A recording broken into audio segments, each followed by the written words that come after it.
Et si je te parlais d'amour? Ça t'est déjà arrivé, toi, d'avoir peur de ne jamais réussir à construire la belle histoire d'amour dont tu rêves? Nous rencontrons tous des difficultés lorsque cet autre si proche de nous vient toucher quelque chose de sensible en nous. Bienvenue sur L'amour n'est pas un conte de fées, le podcast qui t'apporte des clés essentielles pour t'aider à enfin t'épanouir dans une relation. Je suis Amandine, thérapeute et coach en intelligence amoureuse, et je crois en la magie de l'amour. Ici, on parlera croyances, peurs, blessures émotionnelles, entre autres, et aussi de ta magie unique, celle qui fait que tu es tellement aimable. On y va? Tu me suis pour laisser tes freins dans le passé?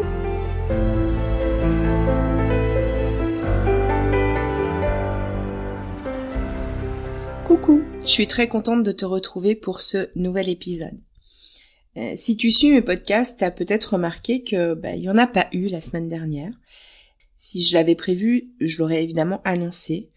Mais là, il se trouve que j'ai eu quelques jours de congé, ça faisait plusieurs mois que c'était pas arrivé, et j'ai prolongé en fait ces congés. Je me suis rendu compte que j'avais besoin de prendre un petit peu de temps pour moi, et je pense que voilà, c'est important aussi, et étrangement ça a aussi un rapport avec le sujet dont je vais te parler aujourd'hui, puisque aujourd'hui je vais te parler de la peur de l'abandon. Et typiquement, quand on souffre de la peur de l'abandon, ou quand on a la blessure d'abandon, on peut le dire de ces deux façons-là, eh bien on a tendance parfois à s'oublier, à se mettre un peu de côté, à mettre un peu ses besoins de côté. Et même si c'est quelque chose qui est beaucoup plus équilibré chez moi aujourd'hui, c'est des choses qui me rattrapent à certains moments. Donc j'ai fait le choix de m'écouter et puis de sauter une semaine. Et je reviens ravie de pouvoir te parler de ce sujet. En fait, cet épisode, donc, il va te parler de peur d'abandon, sachant que la semaine prochaine, je te parlerai de la peur du rejet. Et dans l'épisode de la semaine suivante, je te parlerai de la différence, de bien faire la différence entre les deux, parce que des fois, c'est pas si simple que ça à faire. Et puis du coup, je te parlerai des différences, de comment elles se manifestent, et aussi des interactions possibles dans un couple, c'est-à-dire schématiquement si deux personnes qui ont peur de l'abandon se rencontrent, si deux personnes qui ont peur de rejet se rencontrent, et si on a un bon abandon et un rejet. Et quelles sont les interactions possibles et les réactions émotionnelles de chacun.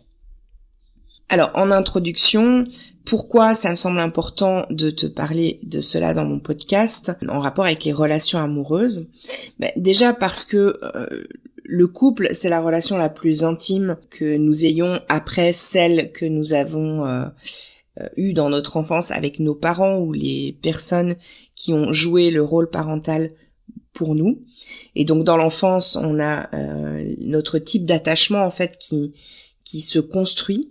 Donc évidemment, quand on devient adulte et qu'on se retrouve face à cette relation très intime, ça va venir toucher nos blessures d'enfance, nos liens d'attachement, et donc ça concerne quelque part tout le monde, et d'autant plus dans les relations amoureuses. Et puis, nous sommes des êtres de lien, on a tous besoin d'aimer et d'être aimés. Et c'est clair que si on a manqué d'amour, ou si on a eu cette sensation-là quand on était enfant, potentiellement on a développé des peurs et des blessures qui se réveillent à l'âge adulte dans nos relations. C'est important pour moi de te parler de ces deux peurs, qui sont en fait deux peurs fondamentales relationnelles. Ça veut dire qu'on les a tous, ces deux peurs, parce qu'on a tous besoin d'être aimés. On a tous besoin de liens et de relations. Et on va dire que sur une échelle de 1 à 10, si on a chacune de ces deux peurs à 1, c'est la peur normale, celle qui fait que aucun de nous n'aimons être ni abandonné ni rejeté. Par contre, évidemment, quand ça vient plus haut sur l'échelle, et notamment qu'on arrive à 5, qu'on dépasse 5, c'est pour donner un ordre d'idée, et bien là on va avoir des réactions émotionnelles qui vont être fortes, des réactions excessives, et ça va nous empêcher de nous épanouir en amour. Donc évidemment, plus le degré est haut et plus c'est compliqué. Dans tous les cas, que tu penses avoir déjà identifié une de ces peurs chez toi, je t'invite à écouter les 3 épisodes. Parce que, comme je te le disais au début, parfois c'est pas aussi simple qu'il n'y paraît de faire la différence entre les deux. Et moi, la première, j'avais pas identifié d'entrée de jeu celle qui était la plus profonde des deux chez moi. Et tu comprendras au fil des épisodes ce qui s'est effectivement passé pour moi.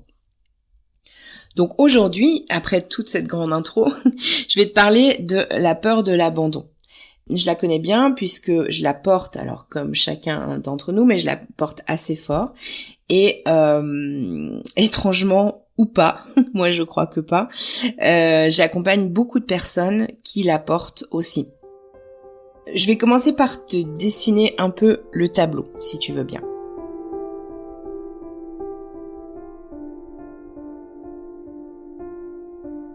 Quand j'étais jeune adulte, dans les débuts de ma vie amoureuse, j'avais énormément de mal avec les périodes de célibat. À ce moment-là, quand je suis célibataire, je me sens très seule, en manque d'amour. C'est comme un grand vide à l'intérieur de moi qui a besoin d'être comblé par une autre personne. J'ai clairement besoin d'être avec quelqu'un pour me sentir vivante presque. Alors en couple, quand je me mets avec quelqu'un, je recherche la fusion. Pour moi, à ce moment-là, c'est ça l'amour. Et rien ne comptait plus à ce moment-là que mon partenaire et la relation que j'avais avec lui. Parce que justement, ça me permettait de me sentir exister, de me sentir vivante. Alors à ce moment-là, j'ai tendance à mettre plein de choses de côté. Autant mes loisirs que mes centres d'intérêt, que mes autres relations, amicales, familiales, etc. Toute mon attention est dirigée vers cet autre qui partage ma vie. Et quant au conflit, j'en suis littéralement malade quand mon partenaire se referme ou a besoin d'aller prendre l'air pour se calmer, par exemple. C'est tellement douloureux que je le sens physiquement. J'ai la sensation que mon cœur va s'arrêter ou que mes tripes vont exploser. C'est un mélange, une sorte de panique et de douleur intense. Souvent, je ne me sens pas aimée à la hauteur de ce que moi, j'aime. Ou du moins à la hauteur de ce que je crois aimer à ce moment-là de l'histoire. Je sens que j'ai vraiment une place auprès de l'autre dans ma conception des choses, que si quelque part je me sens utile. Ce qui fait que je suis tombée à plusieurs reprises sur des hommes qui avaient besoin d'aide, que je voulais sauver. Et une des plus belles déclarations d'amour qu'on pouvait me faire à l'époque, c'était sans doute de me dire « j'ai besoin de toi ». Pour moi, c'était ça, l'amour. Alors je donne beaucoup. Je veux tout faire pour la relation. Parfois j'accepte des choses qui me conviennent pas vraiment pour garder la relation. Et je fais tout pour être appréciée et aimée de l'autre et que la relation, elle fonctionne. Résultat, la relation, elle fonctionne pas parce qu'en fait, je disparais dedans. Et puis, donc à un moment donné, je me suis tellement perdue, je suis tellement mal avec moi-même que je finis par quitter la relation parce que j'ai besoin de me retrouver. Il m'a fallu du temps vraiment pour identifier ça. Dans le prochain épisode, tu comprendras même que c'est pas la blessure d'abandon que j'avais découverte en premier chez moi, mais celle du rejet. Alors qu'en fait, c'était l'abandon qui était le plus profond. Et que le rejet ne servait qu'à la masquer. Mais j'y reviendrai. Et puis donc ensuite, il y a eu tout un cheminement. Les choses, elles se sont pas apaisées du jour au lendemain. Mais il y a eu rapidement un grand changement à un moment donné. C'est quand j'ai accepté aussi que ça, c'était là à l'intérieur de moi. Et encore aujourd'hui, dans certains moments et certaines situations, ça reste une fragilité chez moi. Et c'est normal parce que je me suis construite avec ça. Mais la plupart du temps, c'est pas trop houleux. Alors, c'est marrant parce que en début d'épisode, je te disais, il y a des moments où il y a besoin aussi de s'occuper de soi, etc. Et ça, c'est un peu ce que j'ai eu besoin là ces 2 dernières semaines. Et en même temps, c'est marrant parce que c'est précisément un moment où la vie, elle m'a amené quelque chose, où ça a été touché et où j'ai eu besoin du coup de prendre du recul là-dessus. Donc super intéressant, encore une fois, je pense qu'il n'y a pas de hasard, ça tombe pile poil au moment où j'avais prévu de te faire cet épisode.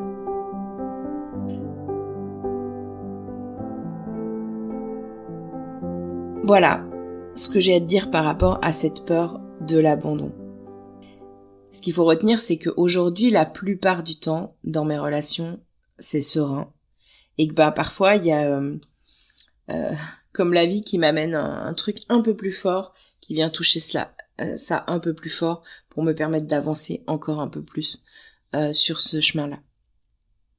Dans cette histoire que je viens de te raconter, il y a des exemples concrets de comment la peur de l'abandon, elle peut se manifester, comment elle s'est manifestée chez moi, dans mon histoire, dans mon cheminement.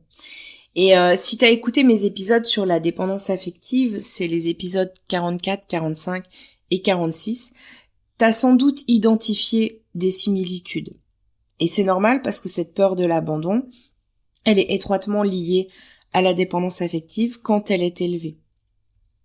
Comme je te le disais, c'est une peur qui est en lien avec la relation à l'autre et donc à l'amour dans la relation à l'autre.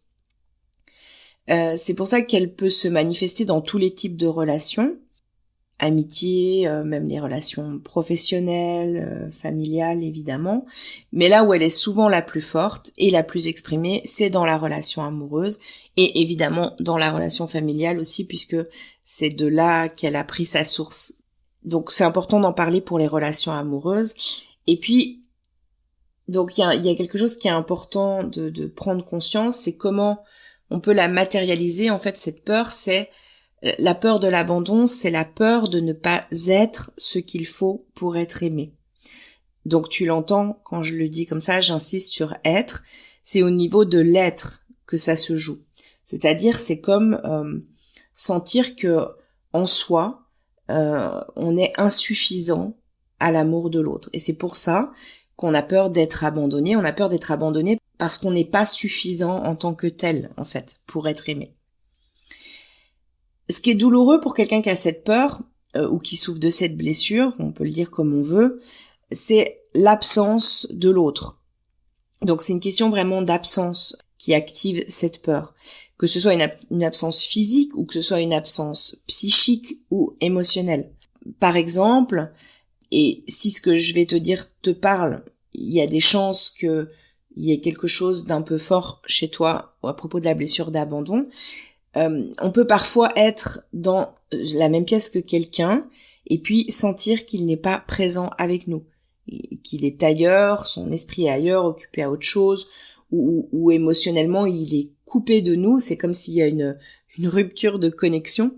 Là je te livre un petit peu mes mots, mais quand on sent ça, qu'il y a cette rupture de connexion avec quelqu'un qui nous est proche, alors ça peut créer une sensation très douloureuse, parfois même physiquement, comme une forme de panique.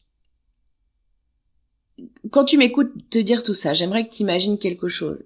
Imagine que tu l'aies vécu ou non, mais que un enfant est abandonné, littéralement. Donc je sais pas, tu vois, il est abandonné quelque part. Alors c'est horrible ce que je suis en train de dire, mais dans un magasin, au milieu d'une forêt. Enfin, j'en sais rien. Imagine 2 secondes ce scénario-là. Imagine la panique intérieure que peut ressentir cet enfant. Et ben en fait, c'est exactement ça. Quand on devient adulte et qu'on a cette peur et cette blessure d'abandon, eh bien, on va ressentir cette même panique, en fait. Clairement, c'est presque comme si on a peur pour sa vie. Même si, logiquement, ça n'a aucun sens, n'est-ce pas? Mais c'est une réaction émotionnelle très forte. Évidemment, je te prends l'exemple extrême, et après, ça dépend des degrés, ok? Encore une fois. Il peut aussi suivant y avoir des degrés, donc quelque part je viens de le dire aussi, une notion avec le fait de se sentir exister. Exemple, dans une rupture amoureuse, quelqu'un qui souffre de l'abandon, tout d'un coup, son partenaire n'est plus présent. Il est plus présent physiquement, surtout, il est plus présent émotionnellement.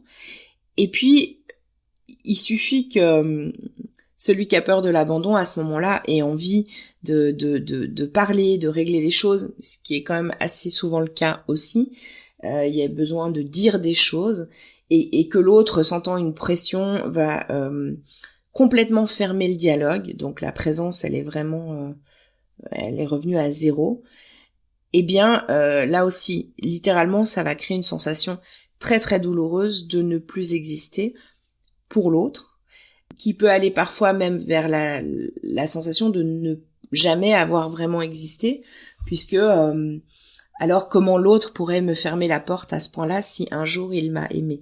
Donc c'est des choses un petit peu qui résonnent sur ces trucs-là. Je rajouterais qu'il y a aussi une notion avec quelque chose avec la notion de l'anxiété dans l'abandon. Parce que évidemment, quand quelqu'un souffre de cette peur d'être abandonné, il se sent en insécurité. Chaque fois que le partenaire est moins présent, chaque fois qu'il n'est pas là, chaque fois qu'il n'est pas à l'écoute, la peur d'être quitté ou de perdre de l'importance pour l'autre va se manifester. Et ça peut créer un grand degré d'anxiété par moment. Cette anxiété, si la peur de l'abandon, ça te parle, tu peux la trouver à plein d'autres moments et pas que dans la relation amoureuse, dans tout autre type de relation. Des fois, on a de la peine à l'identifier parce que c'est pas logique d'avoir peur d'être abandonné dans une relation qui, je sais pas, par exemple, tu viens juste de rencontrer quelqu'un, il y a encore rien entre vous, et puis tout d'un coup, cette personne, elle va couper le contact, même des fois sans rien dire, donc ça veut dire elle va disparaître. Ça va venir appuyer précisément sur ce truc d'abandon. Et des fois, on sait pas trop ce qui se passe et on peut se demander mais pourquoi je me sens aussi mal dans cette situation? Finalement, cette personne, je la connaissais pas, on n'a rien construit ensemble, etc., etc. Ouais, mais ça vient réappuyer sur ce truc-là et au niveau des sensations corporelles, notamment, ça peut venir faire réagir la même douleur. Donc, je te disais, la peur de l'abandon, c'est la peur de ne pas être ce qu'il faut pour être aimé. Et ça se passe au niveau de l'être.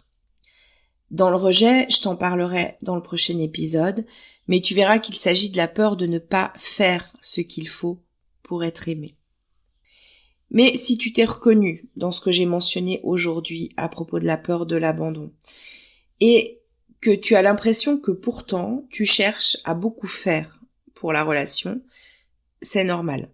En fait, lorsqu'on a peur de pas être assez, on peut avoir tendance à compenser, enfin à chercher à compenser en faisant beaucoup de choses.